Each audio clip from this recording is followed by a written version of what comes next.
Gálatas capítulo 5. Gloria al Señor. Los versos 22 y 23 dice así, en el nombre del Padre, del Hijo y del Espíritu Santo. Mas el fruto del Espíritu es amor, gozo, paz, paciencia, benignidad, bondad, mansedumbre, aleluya, templanza. Contra tales cosas no hay ley. Aleluya. Gloria. Vamos a orar esta mañana también. Hay una lista larga. Los niños pueden ir bajando, por favor. Pero hay una lista bien larga de hermanos que están en necesidad. Y queremos esta mañana mencionarles a algunos de ellos. Si se me queda alguno, me disculpan. Pero piden oración por Rafael, el hijo de Miriam. Piden también petición por una compañera de trabajo de la hermana Grisel. Tenemos a la hermana Lidia, que está enferma en su hogar, que también pide oración por su nieto Emi. La hermana Carmen Mastache lleva ya 5 días de hospitalizada, así que la familia está atendiéndole a ella allí en el hospital. También oramos por la hermana Carmen López, que llamó, que está enferma. La hermana Milagros, amén, seguimos orando por ella. Damaris, que también está enferma. Maribel y Neida, que están aquí, pero tienen un problema de alta presión. Amén. Óigame, gloria a Dios. Hay que hablar con estas hermanitas. Gloria a Dios. Aleluya. Amén. Alabado Dios. También por Félix Ibáñez. Seguimos orando por él. Y también, amados hermanos, oremos por la hermana Ana Kardec. Como todos saben, ¿verdad? Luis Felipe, para algunos es algo que no sabían, pero pusimos en las redes, ¿verdad?, la información de que Luis Felipe, el día de la noche del lunes, ya para amanecer el 24, falleció. Así que todavía está en forense. No tenemos todavía noticias sobre el momento cuando ha de ser expuesto. Así que oremos por la hermana Ana Kardec, que Dios le dé fortaleza en estos momentos de verdad, de pérdida y de dolor. Gloria a Dios. Oramos, amados, por los niños también que han bajado a la experiencia de enseñanza bíblica. Padre, gracias por este año que nos has regalado, por las bendiciones, Señor, que nunca han faltado, por tu presencia que no nos ha dejado, Señor, por la fortaleza que has impartido en cada escenario que ha vivido tu pueblo, Señor, tanto en forma congregacional como también en la experiencia individual de cada familia, de cada hermano, Señor. Gracias, Padre, gracias. Tú sigues siendo fiel.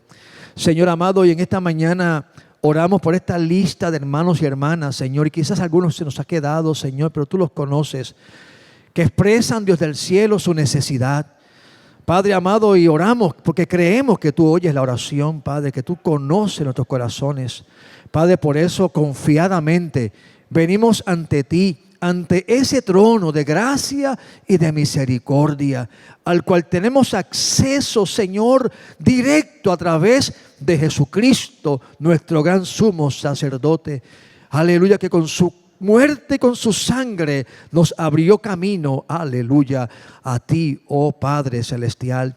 Obra sanidad, obra fortaleza, Señor, conforme a la necesidad de estos tus hijos y tus hijas, Señor. Bendice a los niños que también Señor, están en la experiencia de recibir la enseñanza de tu palabra, y derrama tu bendición sobre nosotros, que también prestamos nuestros corazones para atender el consejo de tu bendita palabra, esa palabra que es viva y que es eficaz. Espíritu Santo, guíanos, unge nuestra garganta y nuestra voz para poder comunicar tu palabra, pero más que cualquier otra cosa, grábala en nuestros corazones.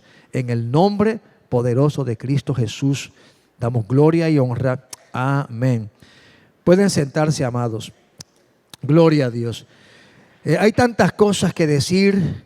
Créanme que si digo todo lo que he pensado, entonces sí hacemos una despedida propiamente hablando, porque nos tomará hasta el 31. Pero no pretendo esta mañana, ¿verdad?, extenderme tanto. Bueno, pero vamos allá en el nombre de Jesús. Este es el 4º sermón de la serie que hemos llamado El carácter del cristiano.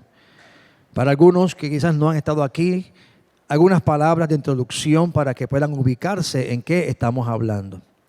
Hemos enfatizado, amados hermanos, que algo que es esencial, que es importante.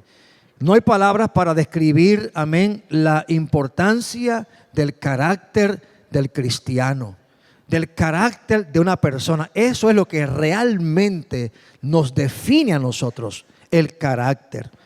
Pero el carácter es algo que no nace de la noche a la mañana. Es un proceso, amén, que toma tiempo. Ahora que miro hacia allá, Dios bendiga a la familia de, amén, de Michelle, amén, y de Marcelino. Gloria a Dios, amén. Gracias por acompañarnos en esta mañana. Disculpen, amén, que no les haya mencionado. Cierro el paréntesis. Les decía, amados, que el carácter es lo que nos define. Y hemos estado enfatizando esa verdad porque el tema de este año ha sido creciendo en el Espíritu. Creciendo en el Espíritu para reflejar a Cristo, para hacer luz en este mundo en que vivimos. Y el carácter es esencial para desarrollar esa luz intensa que debemos reflejar, porque reflejamos realmente a Jesús. Y les decía que no nace de la noche a la mañana, es un proceso de vida. Un proceso donde interviene, en primer lugar, la persona que tiene el fruto del Espíritu, que es el mismo Espíritu Santo. Él es el que es la fuente. Sin Él no podemos desarrollar estos frutos, este carácter.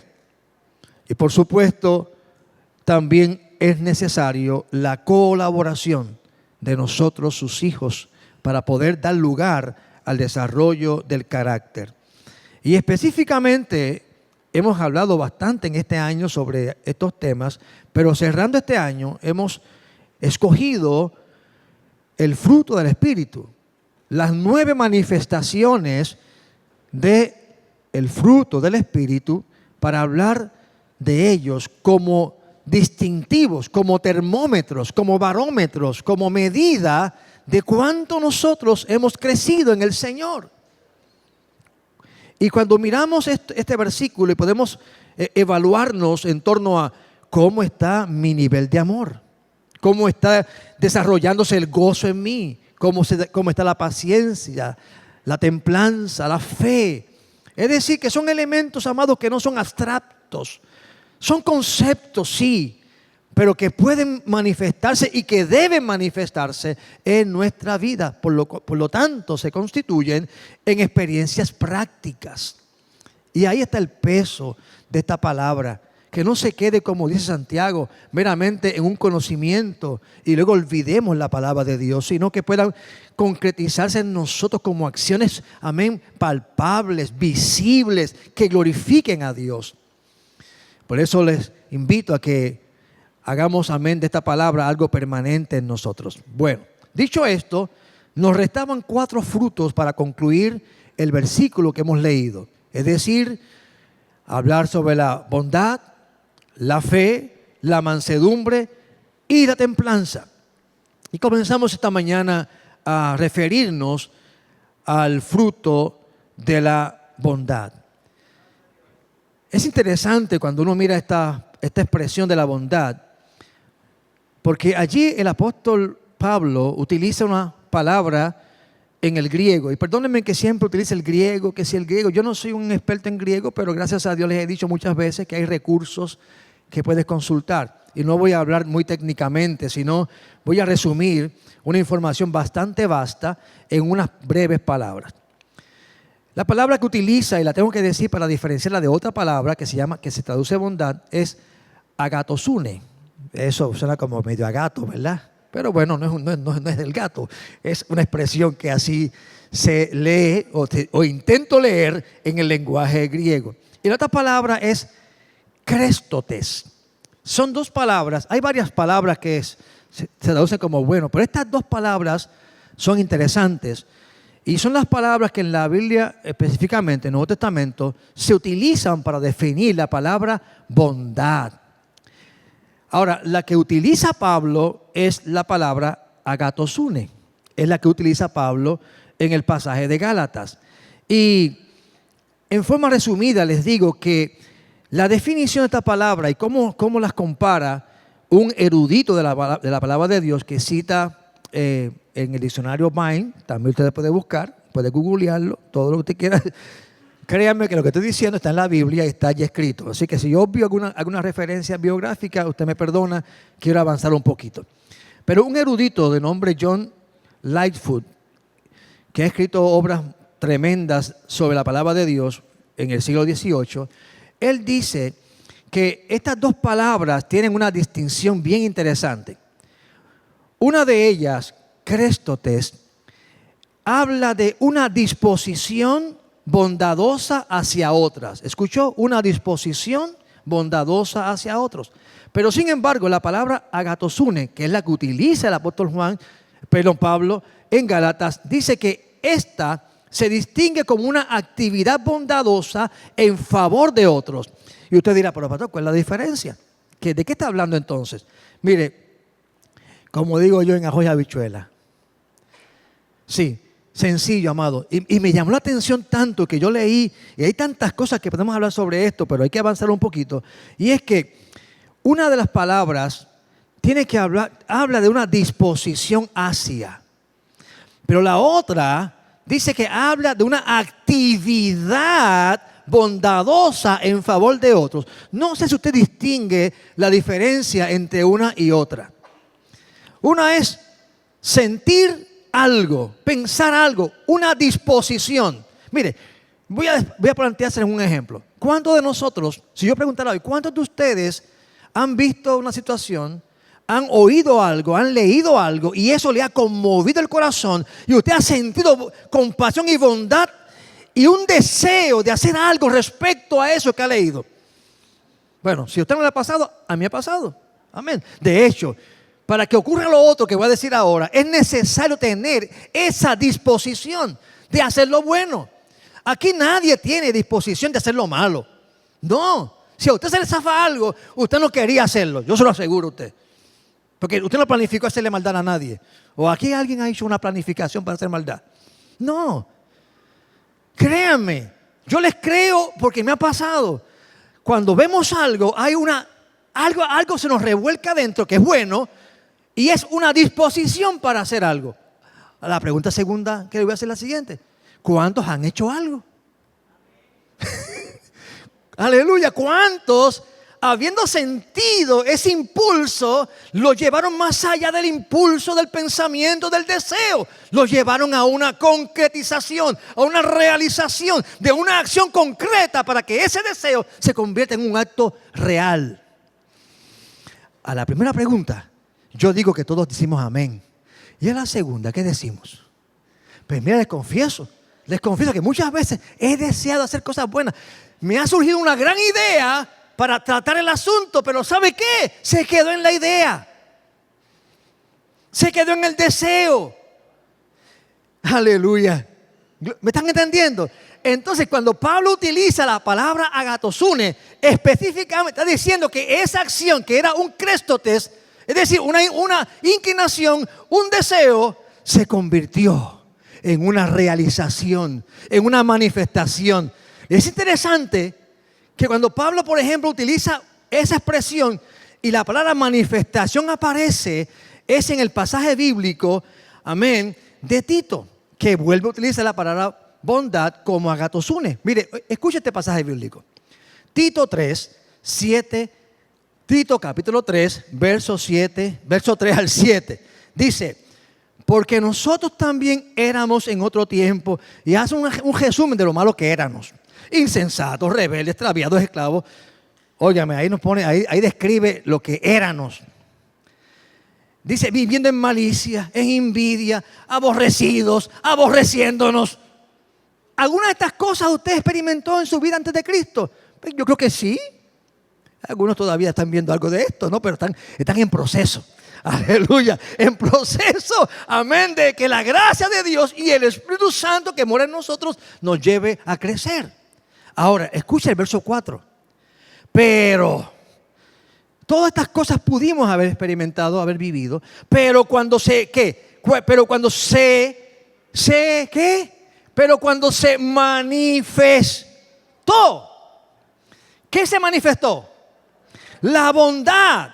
Y ahí Pablo utiliza agatosune, diciendo que hubo un momento que algo se hizo presente, algo se manifestó, algo se materializó en nosotros. Y eso dice que es la bondad, agatosune. ¿La bondad de quién? De nuestro Salvador y su amor para con nosotros. Nos salvó no por obra de justicia que hubiéramos hecho nosotros, sino por la misericordia, por el lavamiento de la regeneración y la renovación en el Espíritu Santo, el cual derramó en nosotros abundantemente por Cristo Jesús nuestro Salvador, para que justificados por su gracia viniésemos a ser herederos conforme a la esperanza de la vida eterna. Este versículo es todo un mensaje que no podemos desarrollar esta mañana, pero lo que quiero enfatizar es que ahí dice que en Dios mismo, o sea, Dios tiene bondad hacia nosotros. Dios es bondadoso desde la eternidad misma.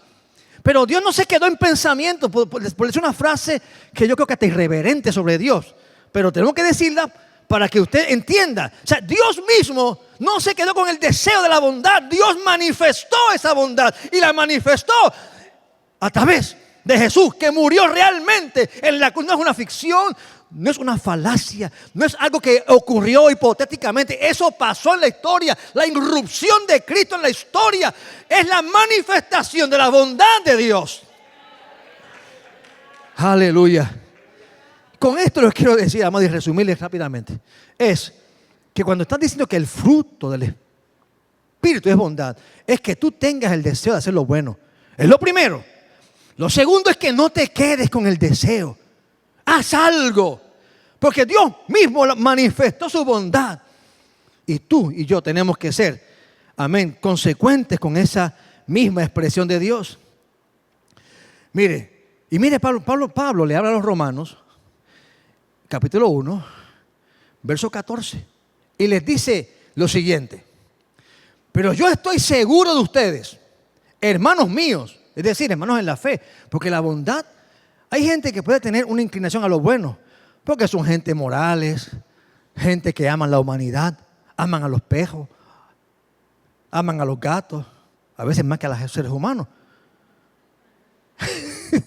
Pero no los maltratan, son bondadosos con los animales. Pero vamos al caso, la bondad se puede expresar por muchas personas, pero el nivel de bondad que está hablando la palabra de Dios es posible únicamente por la presencia del Espíritu Santo. Esa bondad de que habla la Biblia trasciende, es un nivel poderoso y maravilloso. Y Pablo dice que los hermanos en la fe, creyentes en Cristo, de la iglesia de Roma, él les dice: yo estoy seguro que ustedes, hermanos míos, que vosotros, ustedes, hermanos míos, lavados por la sangre de Cristo, ustedes están llenos de bondad. ¿Por qué Pablo puede decir con tanta certeza, amén, que estos hermanos agatosune tenían esa bondad? ¿Por qué? Porque él vio su testimonio, él vio su ejemplo, él vio su vida y él podía ver cómo ellos actuaban con bondad hacia todos los demás, porque hacían obras consecuentes a esa bondad manifiesta. Aleluya. Así es que, ahora, hay otro diccionario que también define la palabra bondad, de ese término griego agatosune, que dice que también incluye la generosidad y la rectitud. Y aquí nos dan más herramientas para guiarnos en cómo podemos trabajar en la manifestación de la bondad. Una de ellas, sencillo. ¿Usted entiende la palabra generosidad? Claro que sí, no hay que buscar el griego, ni el latín, ni el hebreo, no. Usted sabe qué es generosidad. Esa inclinación de hacer lo bueno, de tratar bien a la gente, de no ofenderles, de ayudarlos, de dar, hermanos, de dar, de lo que tenemos de dar. Amén, no somos ricos, pero hay cosas que usted puede dar el amor, dar el cariño, también la ofrenda, también la ayuda de limpiar un patio. Usted puede mostrar la generosidad de muchas maneras. Y eso no es complicado. De hecho, Proverbios 11:25 nos dice que el alma generosa será prosperada. Y el que saciare, él también será saciado. Una promesa de Dios. Si tú eres generoso, mostrando bondad, generosidad, tienes una promesa para ti. Tú también vas a recibir el fruto de esa siembra. Dios te garantiza que Él te va a saciar. La gente quiere prosperar, pero miren,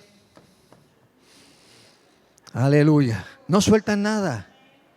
Quieren bendición de Dios, pero no diezman ni ofrendan. Quieren la gracia, quieren las cosas buenas de Dios, pero no hacen nada. Están esperando que Dios le abra la boca y le eche la comida. No, hermano, no espere eso. Dios te da promesas. Tú te apropias de ellas y actúas en consecuencia a esa promesa. Aleluya. Estos temas están en mi cabeza para el año que viene, ¿sabe? Aleluya. Ya les cuento al final del sermón. Amados hermanos, y la otra palabra es la rectitud. En el Salmo 37, verso 28, nos dice la palabra de Dios: porque Jehová ama la gente que es recta. La gente que tiene un pensamiento, amén, de bien, de hacer el bien y actúan rectamente. Sin el pensamiento, o sea, no hacen algo bueno. Como dice el refrán puertorriqueño, no dan del ala para comer la pechuga. Aleluya. Los que están viéndonos en otros países, lo que significa ese refrán nuestro puertorriqueño es que, amén, dan algo, pero están pensando, están maquinando, están esperando a la expectativa de recibir a cambio algo. No, hermanos. Estamos rectos, damos por gracia de Dios. Dios nos dio. Amén. Si usted recibe algo, mira, aquí dice que quien le va a dar la prosperidad, quien le va a saciar, no es a quien le hiciste el acto generoso o el acto recto. No, es Dios quien dice: Él te va a saciar, Él te prosperará. Así que no espere nada. Mire, en ese sentido, no espere nada de nadie.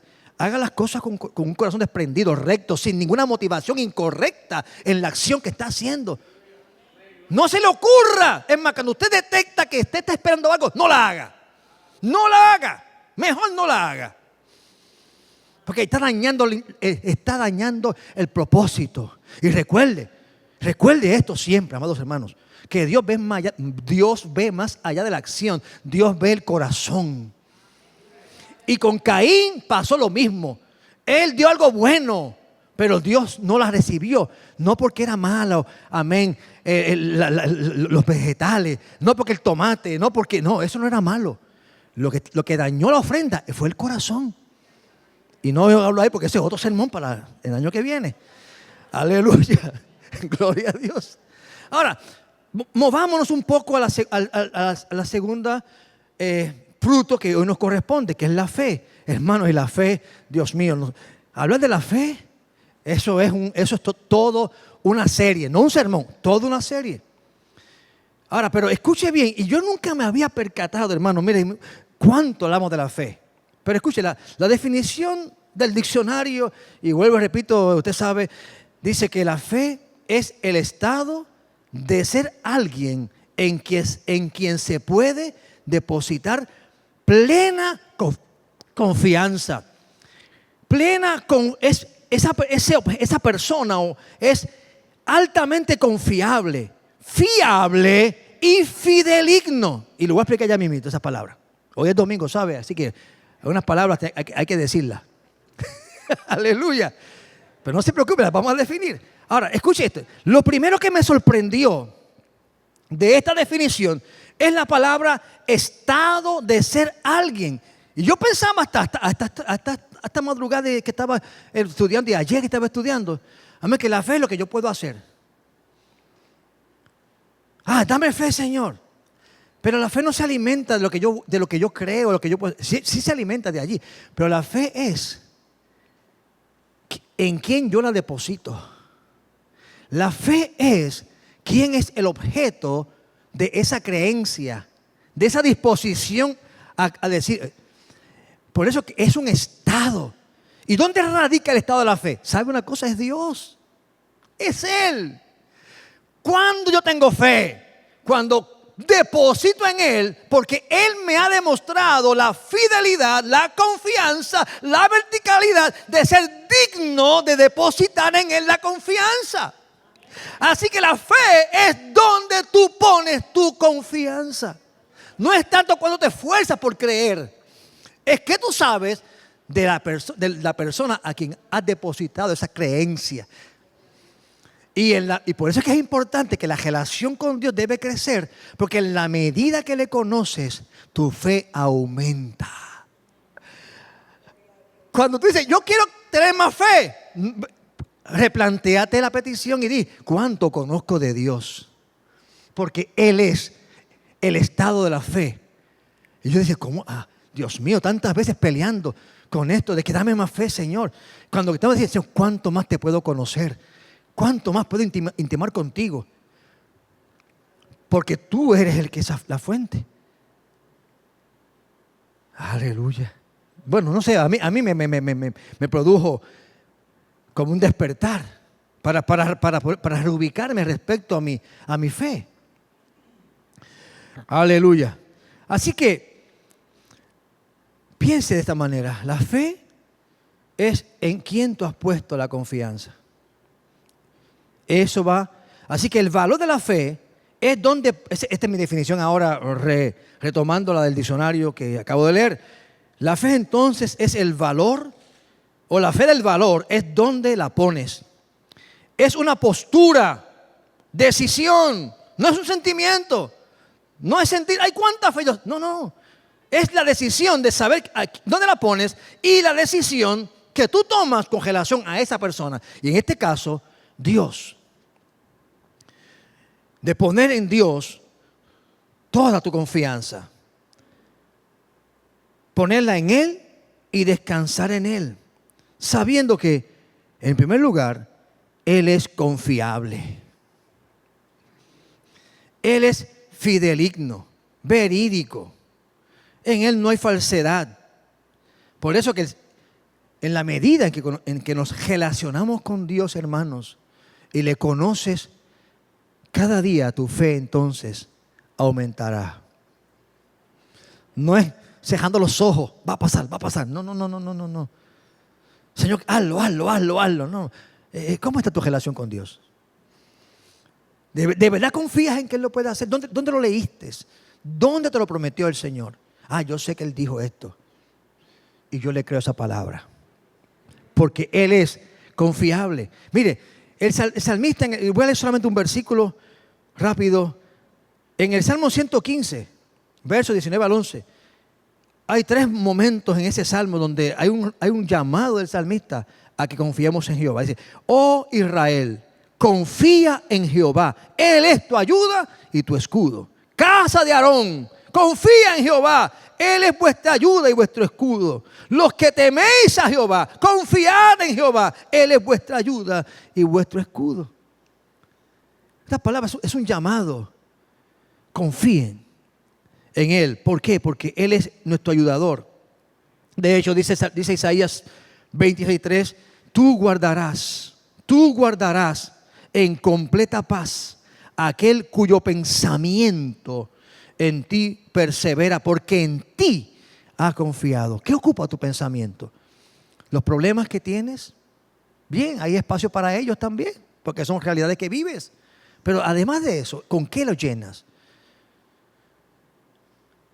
Ojalá y practiquemos llenar nuestro pensamiento con la bendita palabra de Dios y las promesas de Dios. Mire, Dios es confiable, Él es fiable. Es decir, cuando hablamos de alguien fiable, es alguien que es digno de confianza, que es fiel, que es honesto, íntegro, honrado. Cuando hablamos de fiabilidad, estamos hablando de alguien que ofrece seguridad o buenos resultados. Cuando hablamos de que algo es fiable o alguien es fiable, es que es creíble, que no tiene error, que lo que dice lo cumple. Todas estas características son propias, poderosamente definiciones del Dios a quien tú sirves y que yo sirvo. Mire, hay pasajes bíblicos que enfatizan el aspecto de que Él es fiel, de que Él es verdadero, de que Él es honrado. Son palabras muy humanas para hablar de algo tan excelso como Dios, pero no tenemos otra manera de expresarnos para que podamos entender en dónde tú pones la fe. Dice la Escritura en Juan 14:6, Jesús dijo, yo soy el camino, yo soy la verdad, no una verdad, yo soy la verdad. Todo lo verdadero está en Él. Él nunca te va a decir nada que no sea cierto. Él no es hijo de hombre para mentir, dice la Escritura. Él es fiel, la fidelidad de Dios, lealtad. Dice en 1 de Juan 1:9, si confesamos nuestros pecados a Dios, Él es fiel y justo para perdonar nuestros pecados y limpiarnos. Dice en Tesalonicenses que el que nos llama es fiel. O sea que Él no te va a engañar. Él no va a decir algo incorrecto. Y hay tantos versículos que hablan de la fidelidad de Dios. Ahora, ¿por qué es importante la fe? Mire, en primer lugar, y voy a mencionar solamente los tópicos de por qué es importante. Número 1, es importante, amados, porque no hay salvación si no crees. Porque el verso básico y más sencillo, porque de tal manera amó Dios al mundo, que ha dado a su Hijo unigénito para que todo aquel que en Él crea no se pierda, mas tenga vida eterna. Hay que depositar nuestra fe en Él, en esa palabra. Usted no ha visto, ¿verdad? Y quizás alguien tenga una experiencia sobrenatural, que Jesús se le revele. Y eso no es imposible, ha ocurrido. Que Cristo se ha presentado a alguien en el cuarto, en la cárcel. Y Él mismo, como el apóstol Pablo, le habla a esa persona. Pero la mayoría de nosotros no hemos tenido esa gloriosa y bendita bendición de poder recibir una manifestación de Jesús de esa manera. Usted simplemente ha oído la palabra de Dios y el Espíritu Santo ha usado el vehículo de esa palabra para crear en usted fe y de que usted diga, yo necesito a Jesús. Por eso dice la Escritura, bienaventurados los que creen sin haber visto. Así que usted tiene una bienaventuranza que ni aún tienen esos que tienen esa revelación tan poderosa. Usted diría, ay, a mí me gustaría que eso pasara conmigo. Oh, gloria a Dios, pídalo, Dios Él lo puede hacer. Pero usted tiene una bienaventuranza que es única suya, única de usted, que ha creído en Dios, ha creído la palabra sin haber visto. Y ha vivido la verdad de esa palabra, se ha manifestado en usted, porque usted vive consecuentemente con eso que ha dicho, que ha creído, porque ya usted no es el mismo. Y sabemos, por supuesto, que ha habido un cambio en nuestro espíritu y que algo ha cambiado en nosotros, que es una manifestación tangible de esa fe que usted ha puesto en Él. Porque ¿qué ha pasado con usted? Lo que dice Pablo, de modo que según está en Cristo, nueva criatura es. Las cosas viejas pasaron. Y usted puede decir, en mi vida hay un antes y un después. Y usted puede hasta decir, ¿cuándo pasó eso? Mire qué poderoso. Usted puede documentar como un testimonio real y tangible cuándo pasó eso. Y si no se acuerda, pues no importa. ¿Sabe qué pasó? Porque usted no es la misma persona. Bueno, así que la fe es necesaria para la salvación. La fe es necesaria, amados hermanos, para vencer al mundo. En Juan 1, en la primera carta de Juan 5:4 dice, porque todo lo que es nacido de Dios, oiga, mire, aleluya. Yo he tratado de que algunas personas con que dialogo entiendan esto. Yo sé que tienen luchas. Yo sé que están peleando, amados hermanos, terriblemente. Y me compadezco y oro a Dios que Dios le dé fuerzas. Pero yo les estoy recordando que ellos lo pueden superar. No porque ellos tengan la capacidad humana. Es porque dice que todo lo que es nacido de Dios vence al mundo. Y esta es la victoria que ha vencido al mundo, nuestra fe. Es decir, amados hermanos, podemos recurrir a la palabra de Dios y aunque tengamos luchas, confesemos en el nombre de Jesús: Señor, en ti lo puedo, todo lo puedo en Cristo. Puedo vencer, porque esta es la fe que ha vencido al mundo, ¿no? Y en el mundo puede incluir todas las cosas que usted pueda, la lista que usted pueda hacer. No es del planeta Marte, no es del universo estelar, es su vivencia en la tierra. Es porque está en esta tierra. Si usted estuviese en Marte, no tendría que ver nada con los problemas de la tierra. Está a salvo. Y si está en el cielo, mejor todavía. Pero como todavía eso no ha pasado, está en la tierra, está en el mundo. Y todo lo que vivimos, amén, lo vivimos en esta experiencia. Y dice allí que nuestra fe, que el nació de Dios, tiene la promesa de Dios. Tiene el potencial dado por el Espíritu Santo de que si colabora con el Espíritu Santo de Dios, usted va a vencer. En el nombre de Jesús. Esto no es una palabra motivacional. Puede serlo. Pero es más que eso. Es palabra de Dios. No es del pastor. Es palabra de Dios. La fe nos ayuda también a asegurar el éxito. La fe es necesaria. Aleluya, es fundamental, porque la fe es indispensable para agradar a Dios, porque dice, amén, que es imposible, Hebreos 11:6, agradar a Dios sin fe, porque sin fe es imposible agradar a Dios, porque es necesario que el que se acerca a Él, es decir, lo que acabo de decir al principio, si Él es el objeto, si te acercas a Dios, cree que Él es poderoso para hacerlo. Cree que Él es fiel. Cree que Él no va a mentirte. La fe también es nuestra arma defensiva. Cuando Pablo habla de la armadura del cristiano, dice que en la armadura del cristiano la fe representa el escudo. Mientras que la espada es el arma ofensiva, que es la palabra de Dios, la fe es la que repele todos los dardos del maligno. La fe te protege, es el arma del cristiano defensiva, la fe. Y la fe nunca está disociada del amor. Y leo el versículo que fundamenta esta expresión, que es 1 Juan 3:26. Y este es su mandamiento, que creamos, es decir, que tengamos fe en el nombre de Jesucristo, su Hijo, y que nos amemos unos a otros.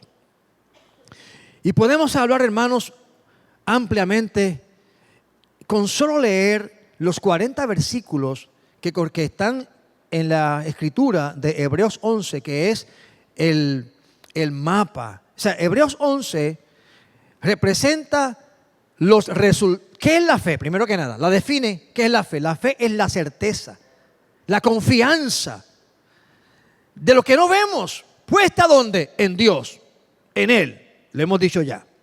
Luego hay un recuento de ejemplos históricos, bíblicos, de hombres y mujeres que manifestaron fe en las diversas situaciones. Mire, hay una de ellas que me gustó mucho.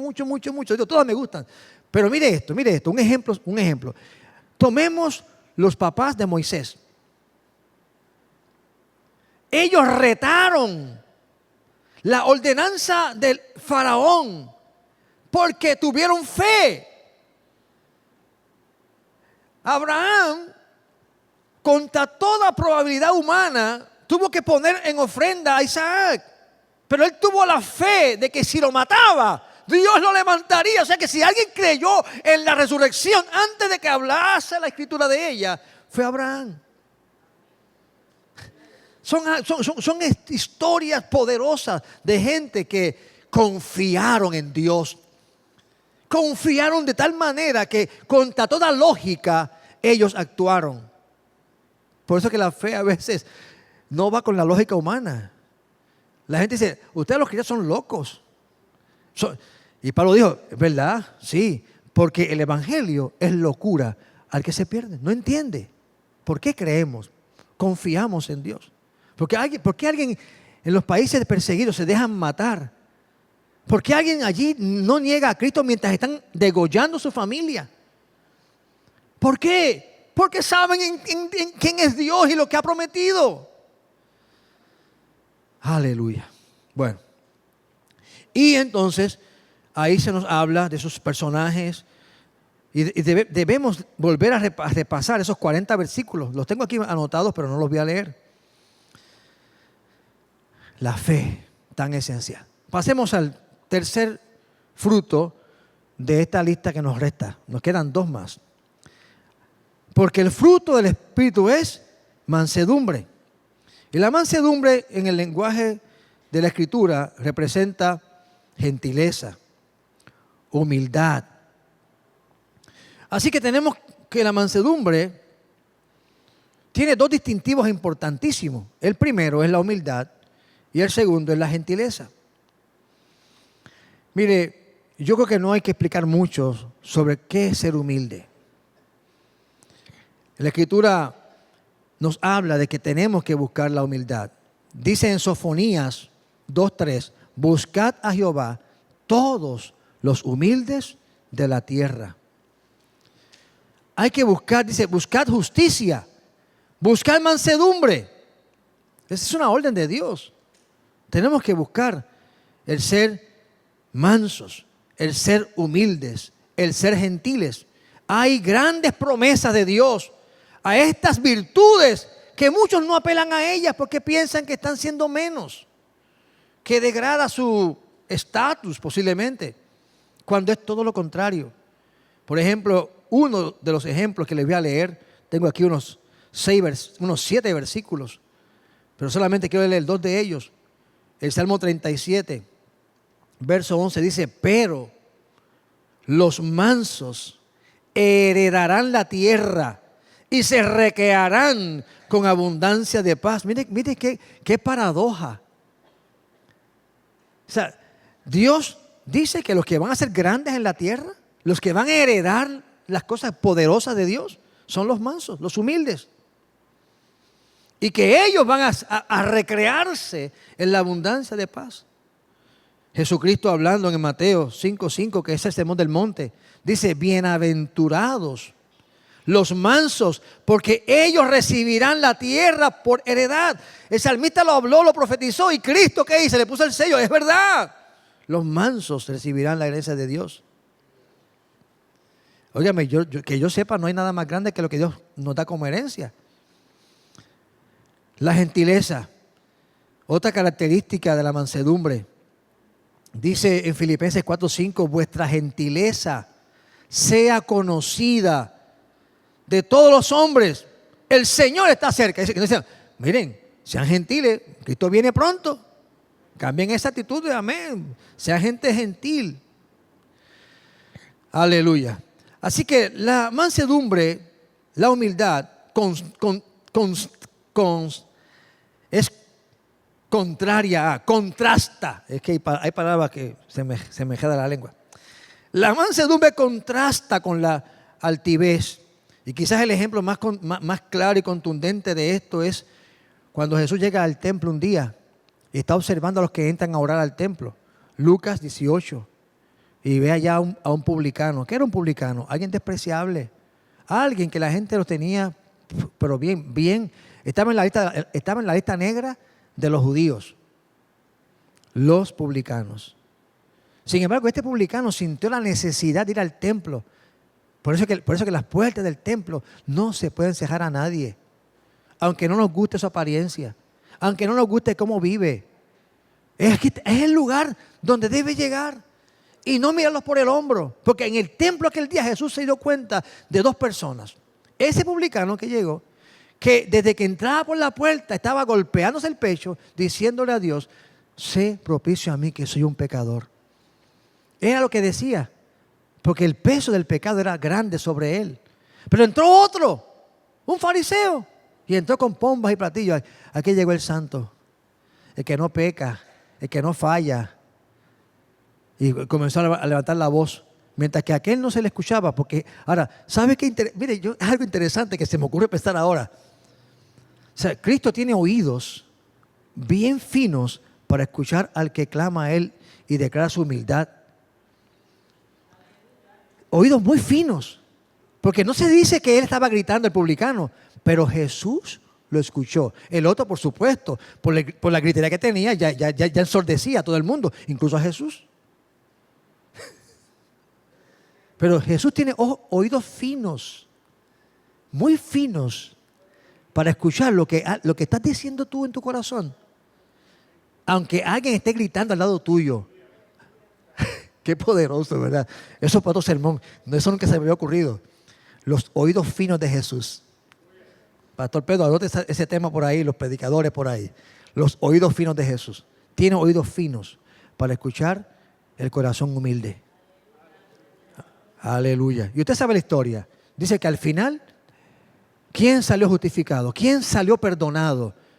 No el fariseo que entró dando bombas y platillos, sino el silente clamor del publicano. Aleluya. Oh, Señor amado. Entonces, la mansedumbre es importante para imitar en primer lugar a Jesucristo. Porque Jesús dijo, lleven mi yugo, imítenme a mí, aprendan de mí. Mateo 11:29, porque soy, Jesús dijo, porque soy manso y humilde de corazón. Ay, Dios mío, Cristo está hablando de su corazón. ¿Cómo es su corazón? Imítenme, porque yo soy manso y humilde de corazón. La mansedumbre es importante para poder tener la capacidad de resistir a los que nos maltratan. Bueno, hay gente que nos maltrata, que nos abofetea. Y cuando Lucas habla de que el que da la mejilla puede ser visto como algo literal, pero ¿cuántas veces te dan una bofetada y no tienen que dártela físicamente? Hablan mal de ti, te calumniaron, te están abofeteando. ¿Y qué vas a hacer ahí? ¿Sacar el palo y caerle encima con una respuesta por Facebook?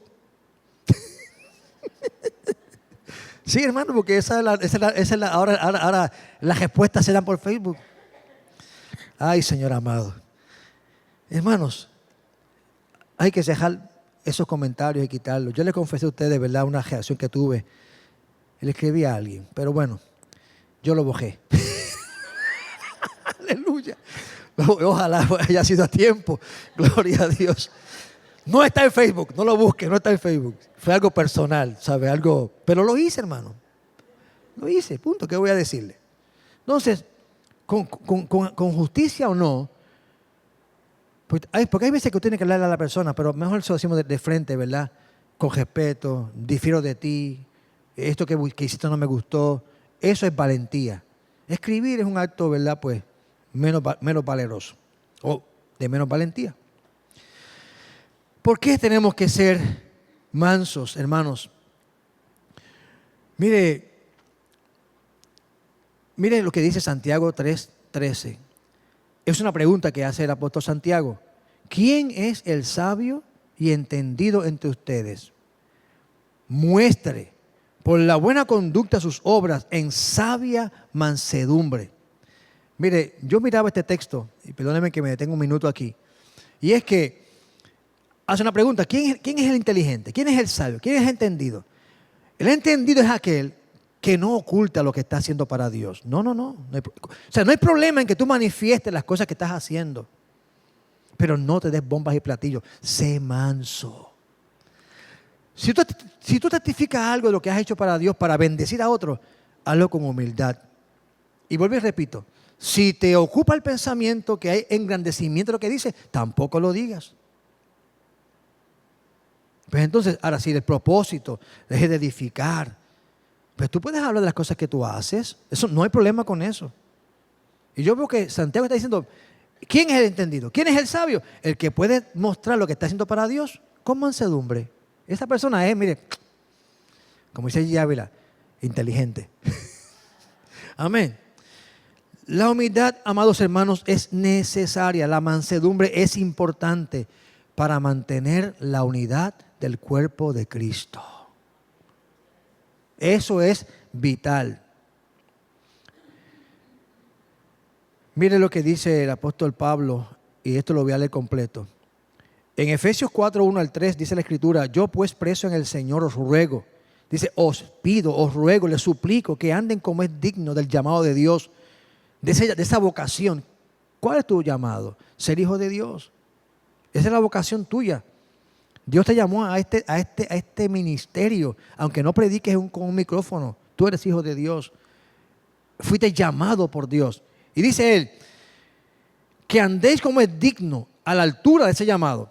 Pero mire cómo dice el verso 2, con humildad y con mansedumbre. Y luego añade diciendo, soportándose con paciencia unos a otros en amor, solícitos en guardar la unidad del Espíritu en el vínculo de la paz. Y luego dice, un Señor, una sola fe. Está hablando del cuerpo de Cristo. La gente que manifiesta mansedumbre y humildad en sus actos, hermanos, están nutriendo los vínculos, están fortaleciendo los lazos de unidad de la iglesia. Cuando actuamos diferente, estamos cortando, lastimando, lacerando esos vínculos. Y tenemos que tener cuidado. Tenemos que manifestar el fruto del amor. Y amados, finalmente, la mansedumbre es hermosa y preciosa a los ojos de Dios. Pedro hablando sobre ese aspecto. Y obviamente el contexto de este pasaje bíblico es una advertencia, una corrección, ¿verdad?, a la disciplina en la iglesia, específicamente en lo que concierne a las féminas. Y sin ningún problema con esto. Dice vuestro atavío, vuestro vestimenta, el externo, no sea de peinados, de adornos, sino el interno del corazón, con el incorruptible ornato de un espíritu afable, apacible, es decir, manso, que es de grande estima delante de los ojos de Dios. Y aunque esté hablando de la mujer, esto aplica a todos. Porque está hablando, él comienza a hablar de lo que es externo, pero termina diciendo cuál es la vestimenta, cuál es el ornato. ¿Sabe lo que es el ornato? Lo que hermosea. La palabra que usamos frecuentemente, ¿verdad? Para hablar de sembrar florecitas, de hacer jardines, veredas, todo eso cae en la palabra de ornato. Pues así Pedro utiliza esa frase para hablar de una belleza que es del corazón, del cual tenemos que vestirnos. Y ese es de mansedumbre, y para Dios es estimable. Permítanme en esta mañana ir a la última expresión, amén, que usa del último fruto, que es la templanza. La templanza se define como dominio propio, continencia. Son palabras que definen la expresión templanza.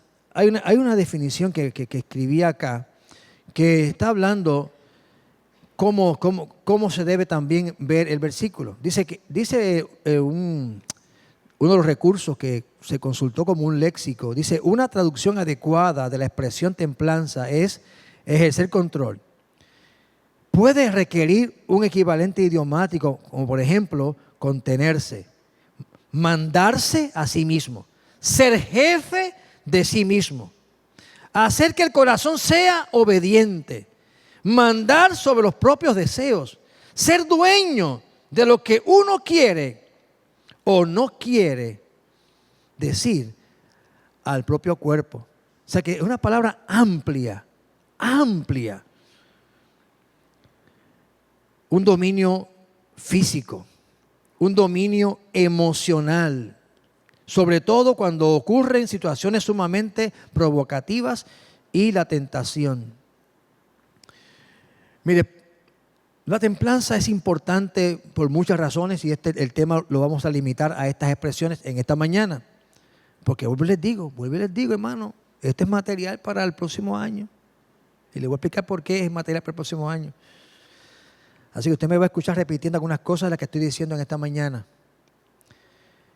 Dice que el tener dominio, el tener templanza, autocontrol, es un distintivo de la persona que es sabia. Cuando alguien no tiene control de sí mismo, hermano, no es sabio, no es sabia. Proverbios 29:11 dice, el necio da rienda suelta a toda su ira, mas el sabio al fin la sosiega. Cuando usted no tiene control ni de sus pensamientos, ni de su lengua, usted necesita que clamar a Dios y que este fruto se manifieste en su vida, porque está actuando neciamente. Pero el que es sabio, le pone freno. No es que no venga, no es que no piense, no, pero dice, no, esto va por camino equivocado. Esto no va como Dios quiere. ¿Ves? Eso es un proceso de razonar y de poder reflexionar. El dominio propio, la templanza, es un fruto del Espíritu, por tanto, amén, habla del carácter. Dice Pedro, capítulo 2 de Pedro 2:1-5, habla sobre esto. Y Pedro aquí tiene una lista de virtudes que son compatibles todas ellas con los frutos del Espíritu. Dice, ustedes añadan, dice, vosotros también poniendo toda diligencia en esto mismo, añadan a la fe virtud, a la virtud conocimiento, al conocimiento dominio propio. O sea, el dominio propio es un ingrediente que tenemos que poner con toda diligencia en nuestras vidas. Dice, poniendo diligencia en esto. Y amados, uno se da cuenta cuando uno no tiene control. Por eso les decía a ustedes, ¿verdad? El cuento que les hice a ustedes, que no solamente falta que tú lo sepas, al conocimiento, a lo que tú sabes, ponle templanza, añádele templanza. Mire, el dominio propio afecta a toda la persona, todo lo que uno es. Nos afecta en lo físico. Pablo decía que él golpeaba su cuerpo, lo ponía bajo sujeción, en servidumbre. ¿Y por qué él decía esto? Estoy leyendo o parafraseando la escritura que aparece en 1 Corintios capítulo 9, verso 27. ¿Por qué decía Pablo esto? Porque esta carne, amado, Pablo siempre decía, yo tengo una lucha entre el espíritu y la carne. Él no ocultó su lucha. ¿Y por qué no la ocultó? Porque es una lucha que tenemos continuamente. Y la Escritura dice, hay que hacer morir las obras de la carne. Es una lucha. De manera que él decía, yo someto mi cuerpo, someto esta carne, porque yo no quiero que al final del camino, habiendo sido heraldo, venga a ser descartado. Él decía, no, hay que estar sometiendo este cuerpo que quiere hacer lo que no le agrada a Dios. Que apetece cosas que hay que decir, no, lo siento, no te puedo satisfacer. Yo reprendo esa tentación. No, porque mi cuerpo le pertenece a Cristo. Es templo del Espíritu Santo.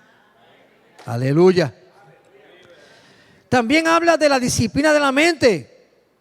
Dice la Escritura en 1 de Pedro 1:13, por tanto, ceñid los lomos de vuestro entendimiento, sed sobrios y esperad por completo en la gracia que os traerá cuando Cristo sea manifestado. Oye, hasta que Cristo sea manifestado, como dice Joyce Meyer en su libro, la batalla de la mente. Señor amado, peleamos con esta carne y los pensamientos que el diablo, ¿sabe por qué? Porque el enemigo lanza sus dardos. Nuestra mente es el campo de batalla. Y dice Pablo, ceñir los lomos, es decir, hay que ponerle la correa fuerte a los pensamientos nuestros y que pensemos sobriamente. ¿Y esto hasta cuándo va a ser eso? Hasta que Cristo venga. Gloria a Dios. Bueno, hermanos, y hay más razones por las cuales la mansedumbre, la templanza es importante. En la Biblia hay ejemplos elocuentes de hombres que manifestaron templanza y dominio propio. Y uno de ellos es José. ¿Recuerdan a José? Cuando la mujer aquella impía, perversa, pervertida, amén, quería seducirlo para que en ausencia del esposo tuviese relaciones sexuales con ella. Y ella ya, con ese apetito insaciable de concupiscencia, se agaja del muchacho y le arranca la jopa. Él sale cogiendo. Porque él fue claro con esto. Aquí el amo de esta casa me ha entregado todo. Y lo único que no me ha entregado es su mujer. Porque no, es de él. Aleluya. Estuvo claro. Él no dijo, ay, una cana al aire. No. Aquí no hay oportunidad para eso. Y él dijo, como esta mujer, si no corro, y con todo eso lo calumnió. Y fue preso por una mentira. Pero Dios tenía propósitos eternos con él. Y él honró a Dios al mantenerse, amén, y huir de esa situación, teniendo dominio propio. ¿Y sabe qué, amado? Cuando el dominio propio no es que te quedes allí, porque si tú ves que el dominio propio te aguanta para que saques huyendo, aprovecha la salida. Sí, porque hay gente que dice, es que yo tengo dominio propio, pero se quedan en la situación. No te arriesgues a eso. Si tuviste la templanza, el dominio propio de resistir un momento, aprovecha la salida. Voltea la cara, sal del sitio. Gloria a Dios, no te confíes, porque estás jetando y estás tentando a Dios. Bueno, aleluya. Gloria a Dios. Ahí está el ejemplo de David cuando tuvo en sus manos la oportunidad de poder cortar la cabeza al rey. Sin embargo, no se atrevió y él que hizo, cortó un chispito y después salió de la cueva. El caso de Job, donde él dice en un momento dado, en Job 31:1 dice, hice pacto con mis ojos. Mire qué interesante. Esto es un proverbio antiguo. Se cree que Job es de los libros más antiguos de la Biblia. Y Job dijo en ese entonces, miles de años atrás, hice pacto con mis ojos. ¿Cómo pues había yo de mirar a una virgen? Está diciendo que él dijo a estos ojos, tú no te vas a fijar en nadie que no sea mi mujer. Y hago pacto con ellos de que no voy a mirar a una mujer soltera. Y ahí Pablo mismo también hablaba sobre el dominio, la templanza. Ahora, cierro esta expresión con lo siguiente. ¿Cuáles son los peligros? ¿Qué peligros hay? Ya he dicho algunos de ellos, pero permítanme hablar de dos de ellos que están en la Biblia. Proverbios 18:7. La boca del necio es quebrantamiento para sí, y sus labios enlazan su alma. ¿Cuál es el peligro de no tener templanza? Que usted puede decir algo y no controlarse, y usted se amaja con usted mismo con esas palabras. Está condenándose usted mismo. Y otra expresión interesante es el caso de Moisés. ¿Qué pasó con Moisés? Perdió el control. De hecho, el salmista en el Salmo 106 recoge lo que le pasó a Moisés. Muy brevemente. Dice el salmista en el Salmo 106:32, hablando de lo que le pasó a Moisés. También le irritaron en las aguas de Meriba. Y le fue mal a Moisés por causa de ellos, porque hicieron revelar su espíritu. Y habló precipitadamente con sus labios. Mire qué interesante. Cómo el salmista recoge en pocas palabras el diagnóstico de lo que le pasó a Moisés.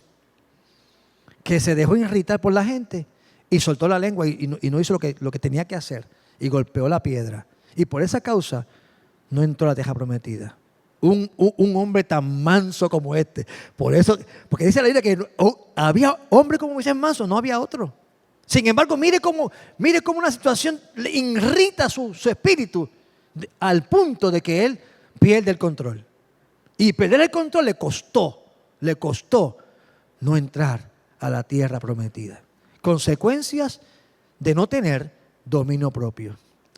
Amados, lo que he intentado en estos sermones, una vez más, es poner en nuestra consideración los frutos del Espíritu para que podamos trabajar en ellos. Les he dicho, amados, en los 4 sermones, que es importante que usted memorice la palabra de Dios. Me gustó cuando allá atrás en la actividad, a Adele le salió había varias papelitos en lo que hizo Débora. Los que estuvieron pueden saber lo que es el árbol. Y entonces, en cada una de ellas había un papel con algo que hacer, etc. Y en varios de ellos, yo conté como 3 o 4, tenías que decir un verso bíblico. Uno de la Navidad, otro. Hasta yo me enredé con el que yo estaba diciendo. Mira para allá, el pastor se enredó. Pero cuando a Adele le tocó decir un versículo, y yo me quedé agradablemente sorprendido.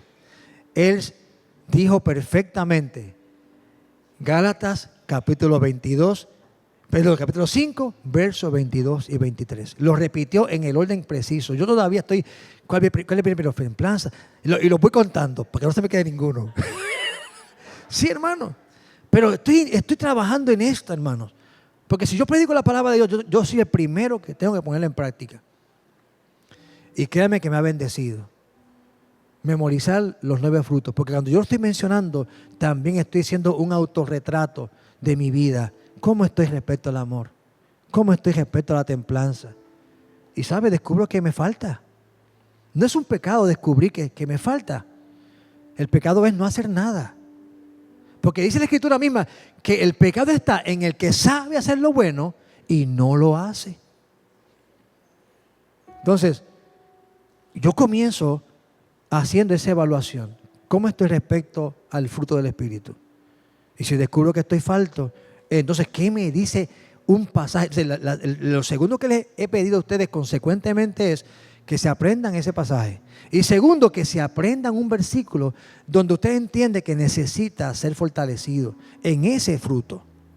Ya les he mencionado muchos textos bíblicos. Y de hecho, amados, créanme, si usted necesita que yo le facilite a usted este sermón, yo se lo puedo facilitar también. Porque hay cantidad de veces que yo no he leído, que están ahí. Lo segundo entonces es, busque un pasaje bíblico donde esté relacionado a ese fruto y a su necesidad. Lo tercero que le pido es que ore. Que ore. Mira, amado, si usted me dice, pastor, ¿cuál es la voluntad de Dios? La de Él es perfecta.